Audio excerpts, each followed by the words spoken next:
So, nangamba ako kasi yung may ibang mga kaibigan natin sa Senado, gusto daw i-scrap, itanggal yung AKAP. Payag ba kayo? Kayo, tatanggalin ba natin yung AKAP? O, ano sabihin natin sa mga senador? Tatanggalin ba natin? Alam niyo, nakakatuwa yung AKAP dahil biglang sumulpot yan. Wala naman sa NEP, wala naman sa DSWD budget, wala man lang sa wishlist nila. Biglang sumulpot nung nakaraang taon at matapos yun, tinatanong ng lahat, ano ba talaga yung programang yan? Ang tupad maliwanag na cash for work, may trabaho. Yes. Yung AKAP, binibigay lang. How will we be able to effectively and efficiently implement the big AIX pie that the Senate, Congress is giving the DSWD, given the same problem that exists now, that there's a credit limit for the limited number of personnel?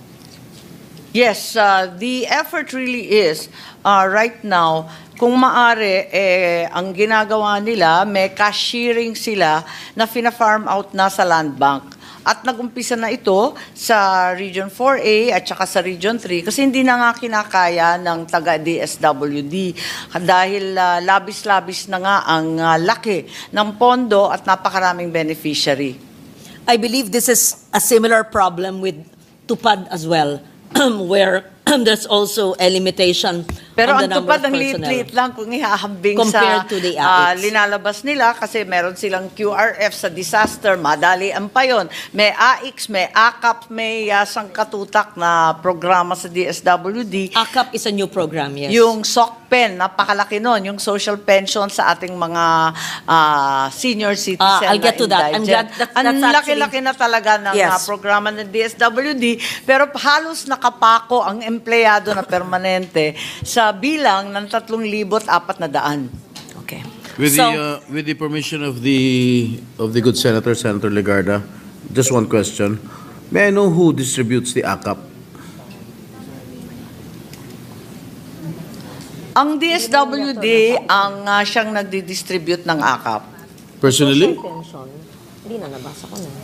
Pareho rin lang ng iba't ibang programa kapag may listahan, susundan nila katulad ng SLP, ng AIX at iba't iba pa. Who goes to the venue?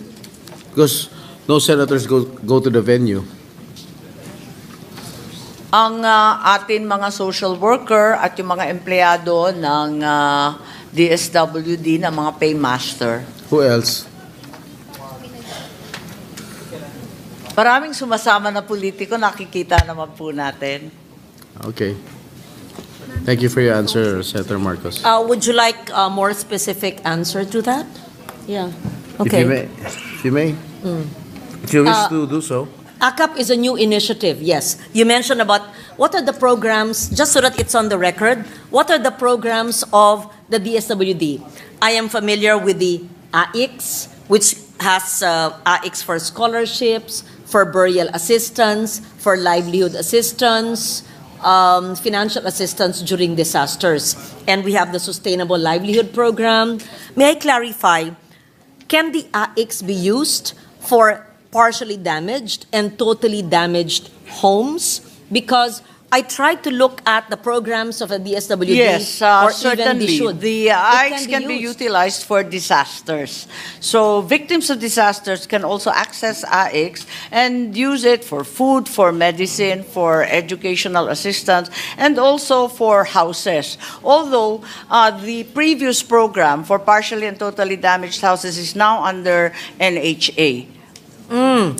I know that even referring to victims of Typhoon Christine, there's really difficulty. Hirap na hirap ang mga nasalanta na walang yero, walang bubong. Cash assistance ang binibigay. Oo, hindi nila Pero, alam sa lalapit. ang tagal-tagal. Ang tagal-tagal sinabi talaga. na nyo, sinagot na nyo yung tanong ko, ano pong ahensya ng gobyerno ang pinaka mabilis na lapitan sa mga nasalanta na walang bubong, nabutas ang bubong, o nawala ng bahay?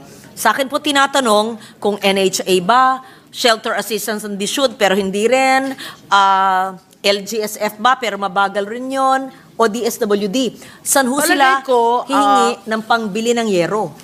Sa hunot dulo, DSWD pa rin ang pinakamabilis. Sa bagal natin, mas mabilis pa rin. Kasi kung mag-iintay ka dyan sa NHA, hahanapin pa nila ng pera. Pagkatapos kung yung NDRRMC, nagbibiroan kami, tapos na yung emergency, nag-aaral pa lang sila.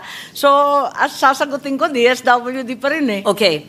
From the time that when Christine happened 2 weeks ago, up to now, to 2 weeks, ganong kabilis po kung ang mga barangay ay nagbigay na po ng listahan ng nasalanta, partially damaged and damaged, what's the fastest time that we are able to provide housing assistance? And what is the maximum amount? Well, kapag kumpleto at buo yung listahan ng mga opisyal at na-verify ng mga lokal na mga social welfare, sa loob ng 1 linggo na bayaran sa Bicol yung mga nasalanta ng Typhoon Christine at nabigyan ng 10,000 kada isa. Sana ganun. Alam natin, at least in Region 4A At least sa and 6. Kamsur yun. Okay. Nagawa kagad. So, ang 1 linggo ay dapat batayan natin sa ating mga regional offices at provincial offices sa panahon na nabigyan na ng kompletong listahan. So, I'm putting it on record, it should be 7 days. From the time that the complete lists are given, if the funds are available, because we have allocated it through amendments in an increased budget, and as long as the information is accurate and complete. So 7 days. Because in my experience, perhaps 1 month, 2 months, and when I call SecRex, he's been very helpful. I know that the reason would be there's a lack of plantilla positions for the credit limit of the SDOs. So, right? So that it goes Tama back po. to the Talagang lack kinakapos ng tauhan. kinakapos ng tauhan. Which brings me to the same question of my first question na, paano natin gagawin? Amend tayo ng amend na lumalaki ang budget, pero yung tauhan na mag-i-implement. So, does this lead to an unobligated...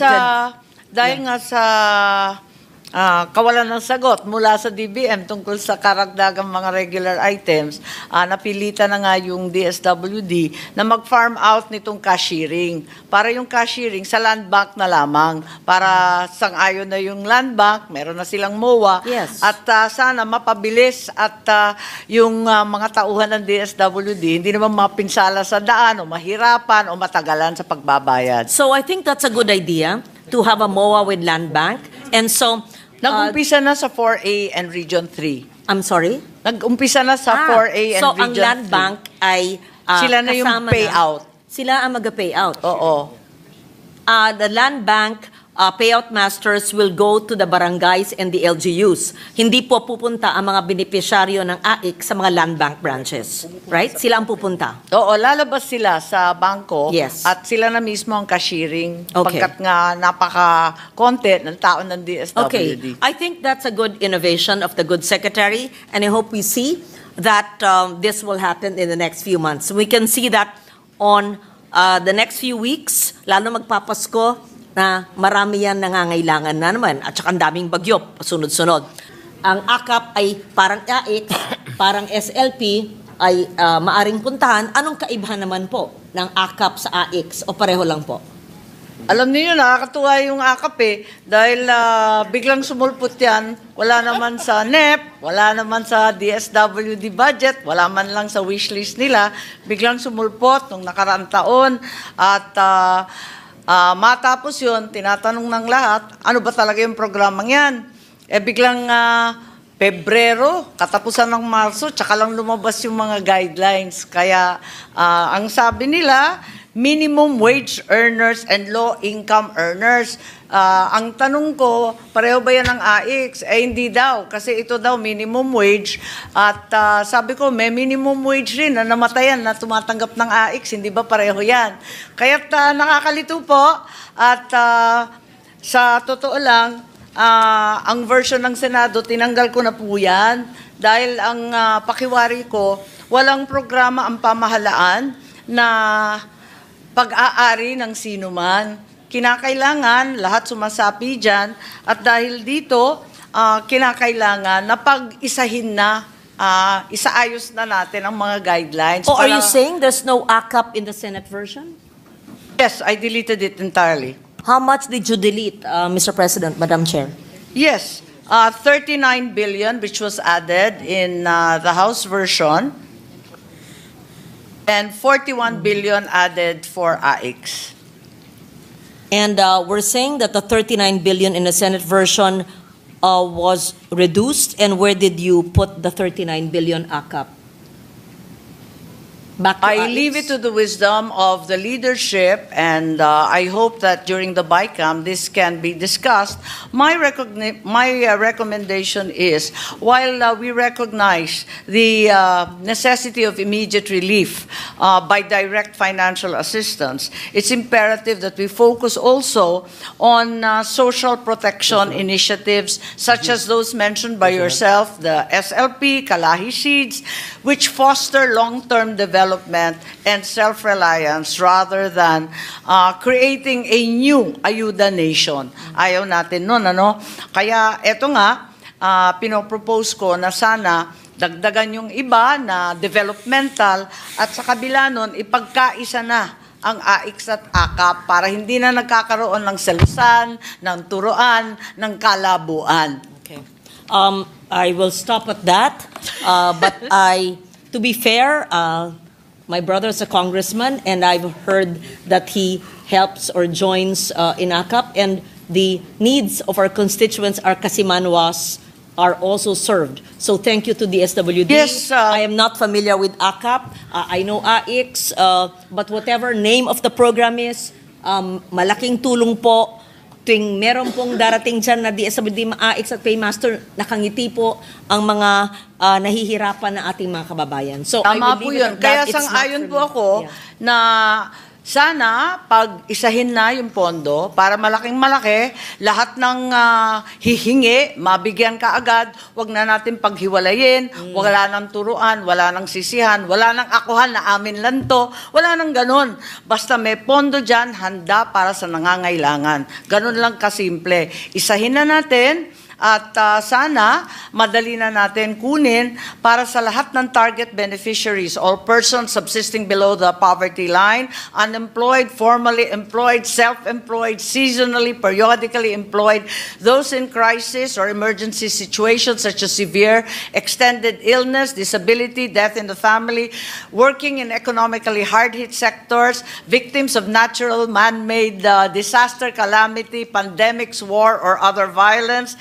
And it shall be used for food, nutritional, medical, funeral services, educational, livelihood, and other financial assistance. Thank you very So, much to the chair for your very comprehensive answer to my question on the programs of the SWD, and I will probably initiate piece of legislation to institutionalize at least one program, the SLP, assuming that no one has filed that yet. But thank you so much, Madam Chair, for all the information that you've given. And At sana sumportahan rin ninyo itong kung ano man yung pangalan niya, kung AIX o AKAP o ano man pangalan na Yes. bago mahanap natin, sana suportahan rin ninyo ang pagkakaisa nitong pondo at institutionalize na dahil malaking tulong sa ating mga kababayan. I will leave it to the better judgment of the chair and the leadership, and I would like to thank Secretary Rex Gatchalian, who is just always half a call away. He answers the calls right away, and if he misses it, he's on a flight, he will text and call you back. That's